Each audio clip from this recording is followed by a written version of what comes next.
It is that time of winter. Thousands of plungers will be braving the winter weather and frigid water temperatures of Sandy Point State Park as part of the 22nd annual Maryland State Police Polar Bear Plunge. It's on Saturday, January 27th. It's coming up. And while plungers may have their hearts in the right place, they also need to make sure they're physically and mentally prepared for this experience.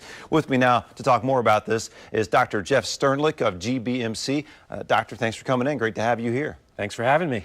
So, look, we see the video every year. These people running, you know, nothing more than a pair of shorts sometimes, and right into the frigid waters of the Chesapeake there at Sandy Point. I mean, what are some things we need to think about right out of the gate? Well, you need to be prepared. So I think the most important thing is don't do this if you're not in good health. So if you're not fit and aren't in good health, avoid doing this because it can be dangerous. Well, it's a stress on our system, right? You hit that frigid cold water, and you have a couple of things to keep in mind, and I know one of them has to do with, obviously, you talked about if you have maybe a pre-existing condition, maybe you want to either skip it or ease in. Talk more about what you'd recommend. So a couple things. If you have a pre-existing condition, you should definitely talk to your physician before you would do something like that. So anybody with heart disease or hypertension, the cold water can really potentiate that. So that would be number one. Okay. Second thing is avoid any alcohol. Do not drink alcohol and do the polar bear plunge. That's one of the worst things you can do. Before, at least wait till you're done, right? Later that day, maybe. Yeah, celebrating. after you're warmed up a little bit. Okay, maybe. all right, good to know that. Yeah. And then the third thing is go in slowly. Do not just run in and jump into the water.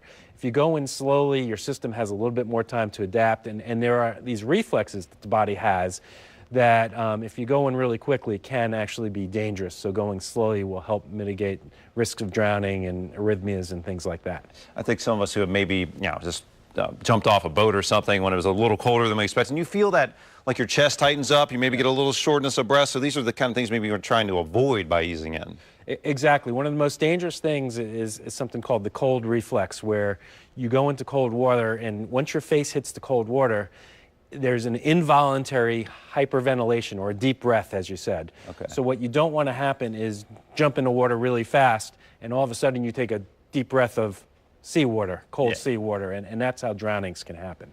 Make it a little, look, this is going to be an extreme experience no matter how you go, and make it a little easier on yourself and a little safer. We were talking about this before the segment. You know, you can actually do some things to prepare, almost train for this. Talk about that, Doc. Correct.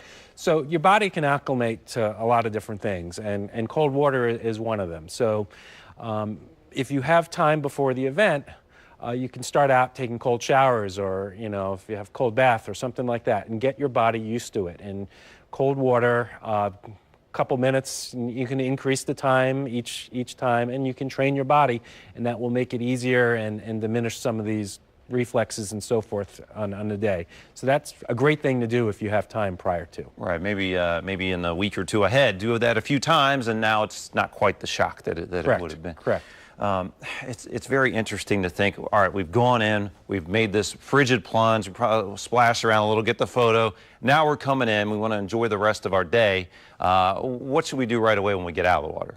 So first thing you need to do is get dry. So hypothermia happens when you're cold and wet. So you want to get dry, you want to have plenty of towels with you, and then get dressed really fast, layers, and warm your body up. But try to get dry and try to get warm quickly. Get warm quickly. It sounds awfully good after taking that frigid plunge. Well, Dr. Jeff Sternlicht from GBMC, thanks so much for coming in, giving us some great tips on the polar plunge. Well, thanks for having us. All right, good luck to everybody out there who's going to take that plunge. By the way, stay right here. When we come back, we're going to have some wicked good food in the Midday Maryland kitchen. It's right after this.